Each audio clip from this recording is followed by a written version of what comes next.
muslimin jamaah salat Jumat rahimakumullah. Segala puja dan puji hanyalah milik Allah, Tuhan penguasa semesta alam. Salawat serta salam semoga tetap terlimpahkan kepada junjungan kita Nabi Agung Muhammad sallallahu alaihi wasallam beserta para keluarganya, para sahabatnya, para pengikutnya hingga akhir zaman. Hadirin kaum muslimin jamaah salat Jumat rahimakumullah. Sebagaimana biasa selaku khatib selalu mengingatkan kepada dirinya sendiri dan kepada para hadirin jemaah solat Jumat rahimakumullah, agar kita senantiasa meningkatkan keimanan dan ketakwaan kita kepada Allah Subhanahu wa taala. Takwa dalam artian muhafazatu adabis syariah, menjaga, memelihara aturan-aturan syariat. Takwa dalam artian al-iktida'u bin Nabi sallallahu alaihi wasallam qaulan wa fi'lan, mengikuti jejak langkah Nabi dalam perkataan dan perbuatan.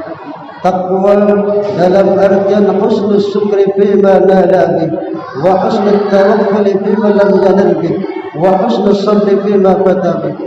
Bersyukur atas apa yang ia peroleh, bertawakal atas apa yang belum ia peroleh, serta bersabar atas kegagalan yang ia alami. Taqwa yang telah bermasyarakat, pengertiannya adalah imtisalu awamirillahi wa ijtinabu nawahi, melaksanakan segala perintah Allah dan meninggalkan apa yang dilarang oleh Allah Subhanahu wa taala. Sehingga apabila kita menjadi orang-orang yang bertakwa, inna akramakum indallahi atqakum, sesungguhnya yang paling mulia di sisiku, kata Allah, adalah orang-orang yang bertakwa. Hadirin kaum muslimin rahimakumullah. Seorang ulama besar yakni Abu Lais As-Samarqandi, beliau berpendapat bahawa kita manusia ini mempunyai 4 orang musuh, di mana kita harus bisa memerangi keempat hal tersebut, di mana dengan sekuat tenaga kita harus bisa memeranginya. Yang pertama adalah dunia. Allah Subhanahu wa taala berfirman, "Wa mal hayatud dunya illa mata'ul ghurur." Dan tiadalah kehidupan dunia itu melainkan kesenangan yang memperdayakan. Yakni inilah yang pertama, dunia. Kemudian yang kedua adalah nafsu kita sendiri. Nafsu kita yang akan mengecohkan kita, yang akan menipu kita. Lalu yang ketiga adalah setan dari bangsa jin. Itu adalah musuh kita yang ketiga. Kemudian yang keempat adalah setan yang dari bentuk manusia.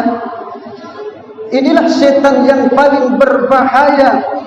Karena apa?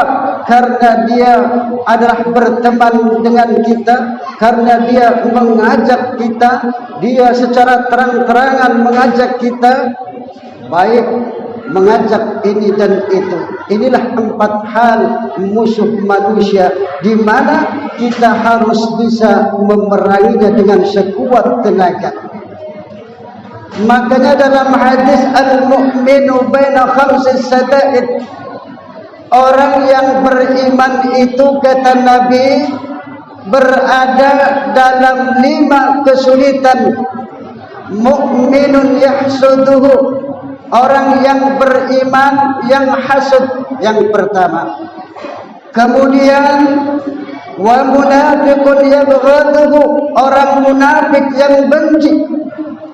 Kemudian yang ketiga wa aduwwun yuqatiluhu, musuh yang ingin membunuh kita. Kemudian yang keempat wa syaitanun yudilluhu, setan yang ingin menyesatkan kita. Dan yang kelima wa nafsun tughwihi, yakni nafsu yang selalu menipu kita. Ini kesulitan bagi kita orang-orang yang beriman, yakni orang yang beriman yang hasud dengan kita, kita sama-sama beriman, percaya dengan adanya Allah, percaya akan adanya malaikat, percaya akan adanya hari akhir, percaya akan adanya qada dan qadar. Namun dalam hatinya hasud, iri, dengki dalam hatinya. Sama-sama beriman, sama-sama beragama Islam. Makanya kata Nabi, orang beriman itu berada dalam 5 kesulitan. Orang beriman yang hasud, belum lagi orang munafik yang selalu membenci kita, belum lagi musuh kita yang ingin selalu membunuh kita, belum lagi setan yang berusaha menyesatkan kita, belum lagi nafsu kita yang selalu hendak menipu kita. Makanya kita harus berjuang keras. Maka dalam menafsirkan ayat, menurut Ibnu Abbas, min syarril waswasil khannas, dari kejahatan bisikan setan yang bersembunyi di dalam dada manusia, Ibnu Abbas beliau mengatakan bahwa setan itu berada di dalam hati manusia dan bangsa jin. Setan bisa berada di dalam hati manusia dan bangsa jin. Dan apabila kita berzikir kepada Allah Subhanahu wa taala, maka setan pun akan lari. Namun apabila kita berzikir tidak mengingat Allah Subhanahu wa taala, setan pun akan masuk ke dalam dada kita.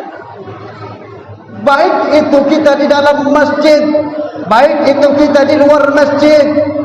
Apabila kita berzikir kepada Allah Subhanahu wa taala, maka setan akan terikat dan akan terkekang oleh kita.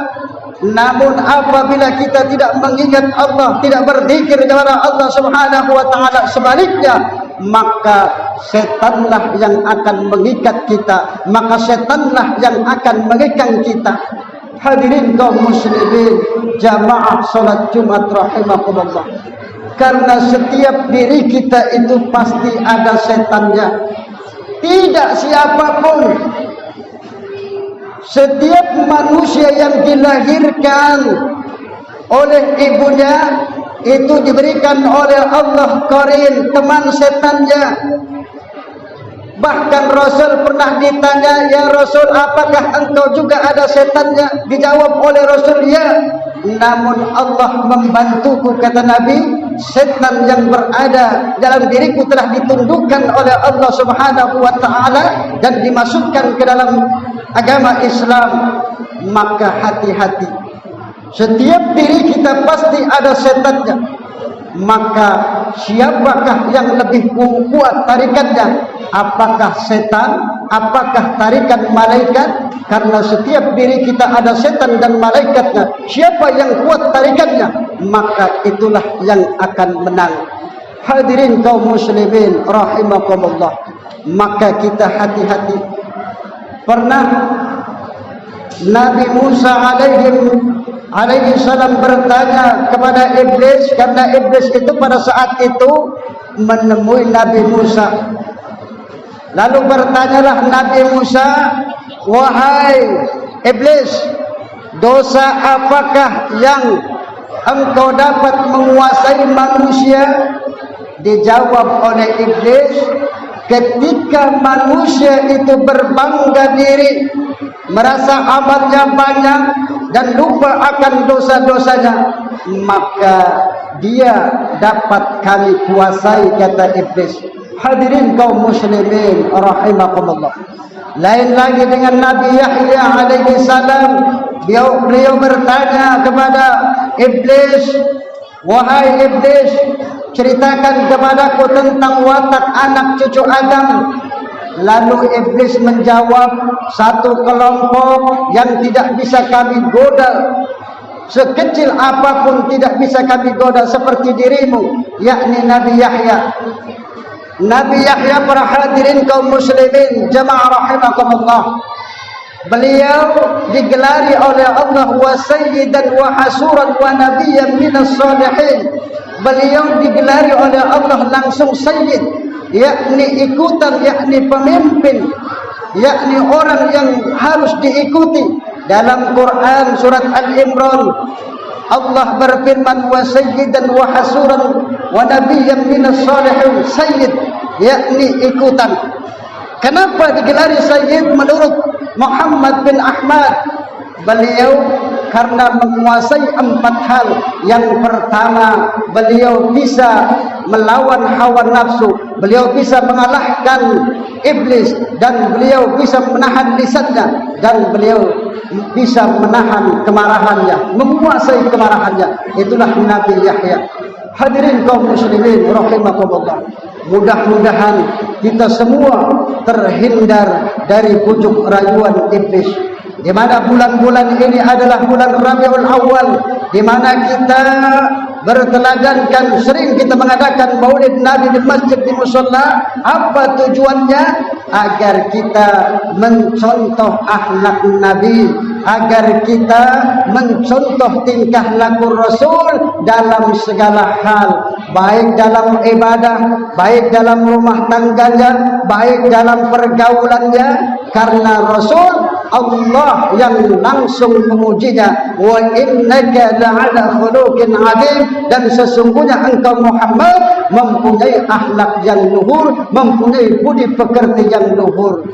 Rasul pun bersabda, innama bu'istu liutammima makarimal akhlak. Sesungguhnya aku diciptakan untuk menyempurnakan akhlak. Hadirin kaum muslimin, mudah-mudahan dengan khutbah yang singkat ini bermanfaat. Barakallahu wa lakum fil Qur'anil 'azim wa nafa'ani wa iyyakum bima fihi minal ayati wa dzikril hakim wa taqabbala minni wa minkum tilawatahu innahu huwas samiul 'alim. Aqulu qali